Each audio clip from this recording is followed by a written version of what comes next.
Художника Петра Павленского арестовали до 8 декабря. Его обвиняют в вандализме по политическим мотивам.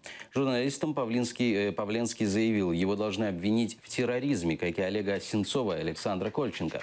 В ночь на 9 ноября художник облил бензином и поджег входную дверь здания ФСБ России на Лубянке. Ему грозит до 3 лет тюрьмы. Художник написал письмо в ФСБ, где объяснил свой поступок. Что горящая дверь Лубянки – это перчатка в лицо террористической угрозе. И что как раз ФСБ, оно и несет угрозу 146 миллионам человек. И все, военные суды подавляют любое проявление свободы воли.